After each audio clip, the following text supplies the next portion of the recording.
Hey guys, and welcome back to Frenchie's Road Trips. In today's video we are doing a follow-up video on how Ben changes the PCV valve in my car. I say how, we've already done it. There's a previous video, if you have a look through our videos, there's a link in the description below, how Ben changes the PCV valve in his car. My car is way overdue the PCV valve, so he's doing that today, and we're going to see if there's any differences at all in how it's done, or if Ben is wanting to do something a bit different. He's working on it now, so we're going to go out there and have a look. We're going to do the same as before. Once it's off the car, we're going to cut it in half, see what's inside, and see if there's anything different from when we done it before. Yeah, we hope you're enjoying these videos. If you like this video, give us a like, give us a share, comment, and we will see you very soon.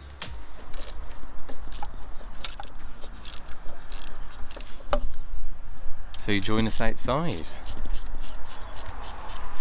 Mr. French. Yeah. So what have you done differently on here then? Because you're already quite far through with it already, aren't you? Yeah. The only difference is I've taken this pipe off the turbo down there, just so it can move around a bit easier. Okay. I think that's the only thing different I've done. Otherwise, it's the same. The fuel rails just come off. Yeah. Undone all the pipes. Oh, yeah, done those quite quickly then. Yeah, it's not too easy enough to do. Yeah. So I'm just undoing the 9 bolts that hold the cover on. Yeah. Was there any big differences from your car, or No. any other leakages? Not that I found. Was there any much extra oil coming out, or? There's perhaps a tiny bit coming out of these connectors when I took the pipes off. But Oh, okay. otherwise, it's pretty much the same. Pretty much the same, yeah. So the only difference then, like you say, is you just move this pipe out the way a bit to give you some more room by jacking it up, taking it off. Did you say you'd taken it off the turbo, did you? Or? Yeah, that goes directly to the turbo. So I've taken it off there. Ah, it goes down in there so somewhere. Can you see that from down here? Yeah. Let's have a look. Up in there somewhere. Ah, yes. Let's have a look. Go up in there. Let's have a look.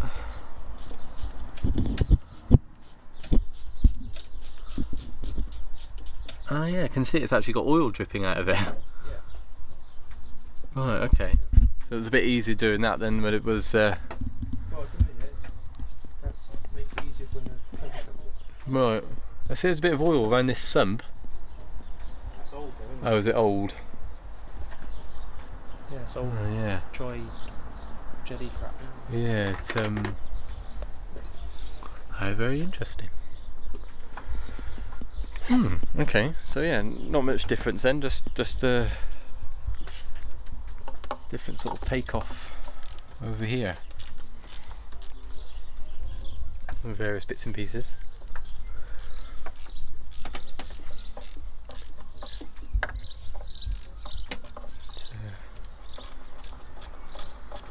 That extra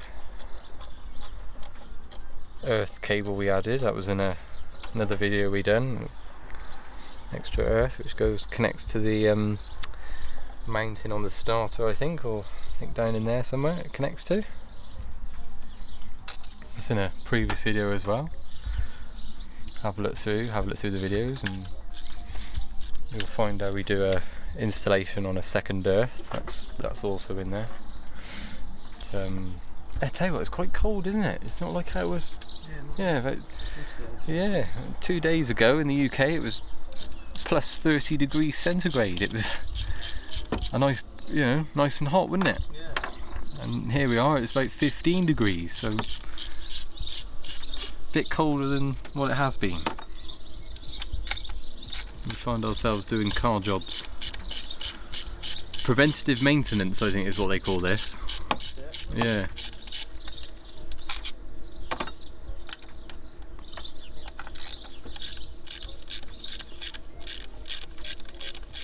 So it's yeah, you're not far from actually taking that out, are you? I don't think. No, about 2 bolts there. 2 bolts. Oh, blimey.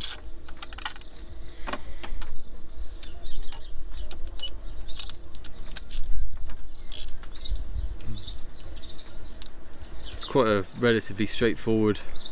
Yeah, it is once you get going. Yeah, item to remove, I suppose. Just a lot to take off and get to it. Yeah.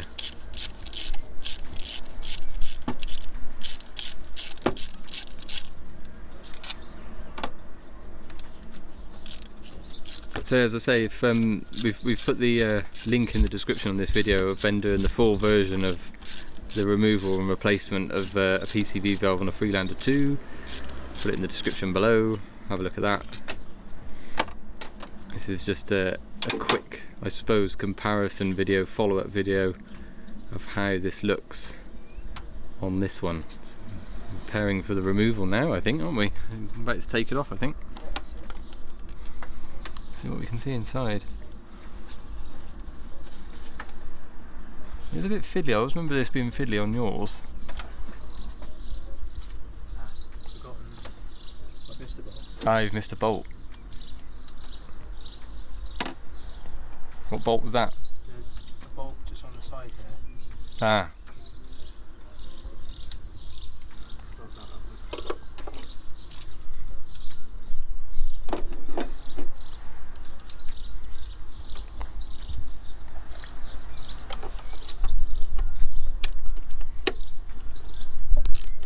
Oh yes, that one down in there.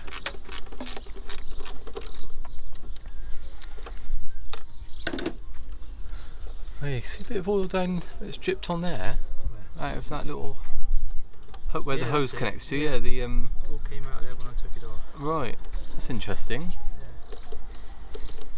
Because this has had a new hose as well, hasn't it? The little hose, whatever that one's called. No, it hasn't. Oh, I thought it did. I must be getting confused. Black hose. Yeah. No. Oh, that hasn't. Oh. Interesting. I thought it did. I'll get confused. Let's try that again then.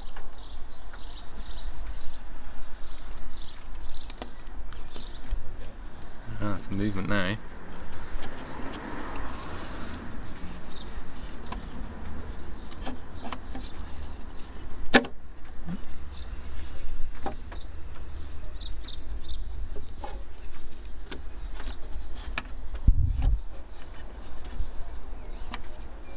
Quite fiddly to get at, isn't it? It is. Ooh.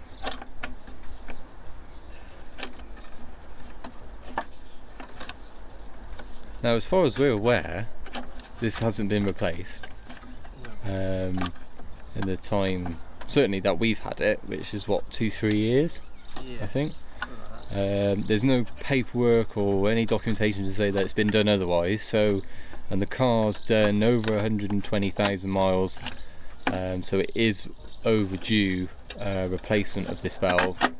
We've had some interesting feedback on it, interesting comments. Some people have replaced just the valves within these units. We're choosing to replace the actual whole cover itself. Last year or year before it had its cam belt done. Water pump. And it also had front crankshaft seal, because according to the garage Land Rover specialist where we take it to, it was weeping from the front crankshaft seal. So we thought, well, whilst everything's off, the cam belt and everything, might as well replace it. And they advised for us to have this done. But you can see there's quite a bit of oil residue there. That looks like it could have been seeping out.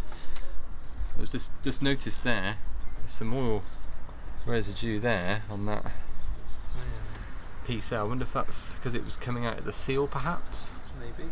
Bypassing the seal. Might be. So yeah, there's quite a bit of oil down in there, which is, camera doesn't really do it justice, but there was a bit messy down there.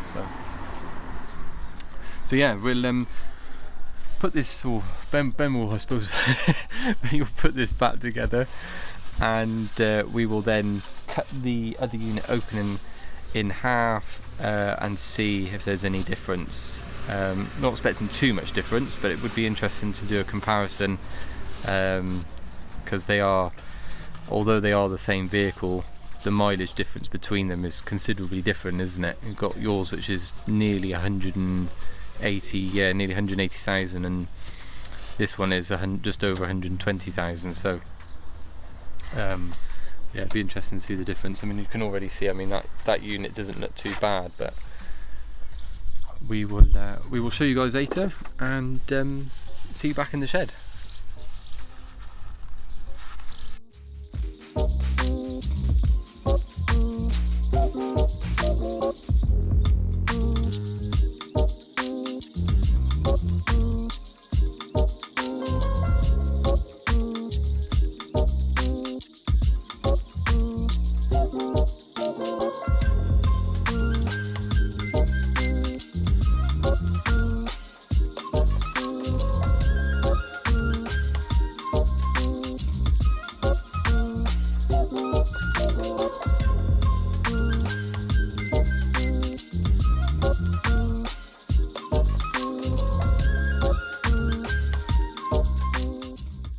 Right, so Ben's put it all back together, all up and secure.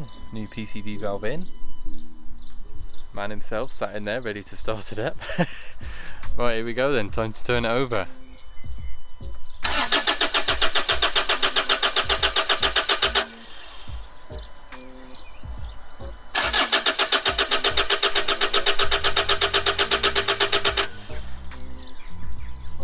How many times we had to do this on your car? It was a couple of times, wasn't it? I think before we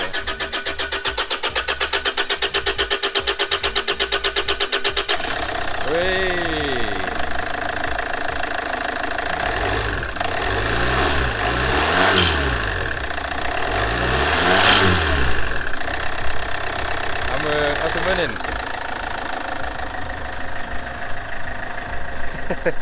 Another one done. Tick over. Sounds all good, doesn't it? Yeah. Nope. Everything sounds okay.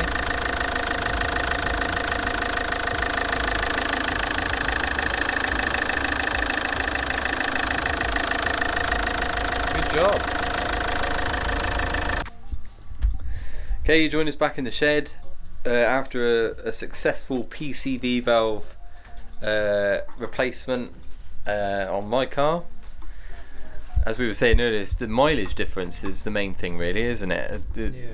Apart from, you know, the only other difference is one's a manual, one's an auto, but same engine, no different, relatively same year. So have a look at the condition of this PCV valve. I think Ben's removing the seals there, and we've got a hacksaw, and just have a look inside of this one. I think the other one we sort of trimmed right down the middle, didn't we? We had a look inside the valves as well. I think there was 2 or 3 of them, I can't remember now. Look, it's oh, look at that. Oh yeah, that's particularly it's hard to remember from the first one we done, so we'll have to compare the video. We'll have to look at the other video we've done. But that does look a bit more. Did you say that was a bit more messier than the other one? No. No? I look the same one better. Yeah. It's tricky, can't remember, can we? Have to pull up the old video and compare it. I think it feels better. Feels a bit better condition. This diaphragm feels better. Yeah. I don't know what else to say about that. Yeah. There's one of those, and there was a smaller one, wasn't there? Yeah, under there. Yeah, under that little lip. It was held in with a spring, wasn't it, as well? There's no spring in there. Oh, was there not? I couldn't quite remember. What's the condition of that? That's quite. Yeah. It's quite good. Yeah, it is, isn't it? Yeah.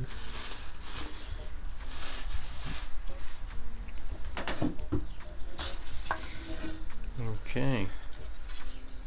I saw it now, I suppose. Yeah, saw it in half. We'll have a look, see if there's any difference.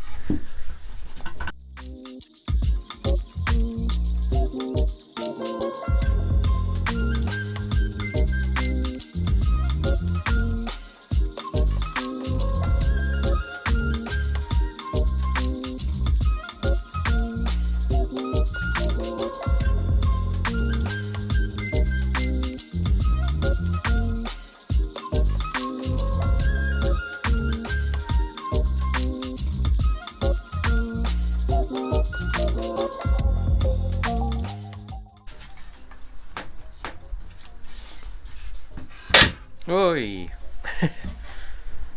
What we got? It's dark hole in that one. Yeah, it is. Can't really see in there. We've got a torch. Got a little torch we can shine in there. Have a look. It's probably going to be full of plastic fibres now, but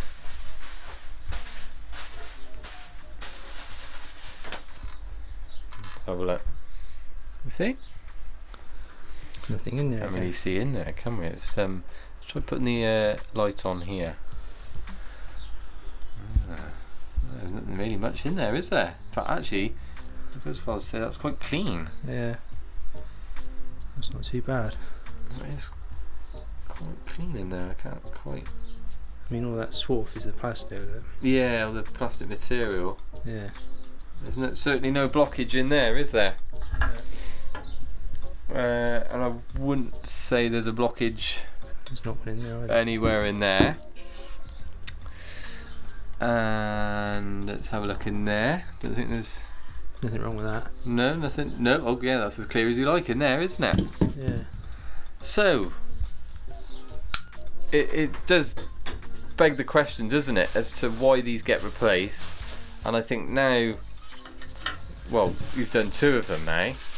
I think we're more pointing towards these diaphragms I see.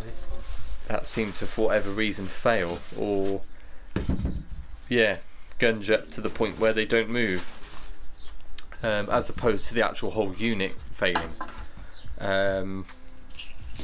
But no, we've replaced this on my car, so it's just done over 120, yeah, about 123,000 miles, I think, and yeah, it's obviously due replacement. The front crankshaft seal was leaking last year, or weeping, so that was replaced. So we thought we'd best do the PCV valve after the problems that we've encountered with bends, what we've been sort of advised by 3 different garages now to do, and I think we've come to the same conclusion: is that it's the valves within, it's the diaphragms. Sorry, the diaphragms within the valve seem to fail. Also, it would seem. So yeah, so another little video today. Hope you enjoyed it, and we will see you in the next one. Cheerio!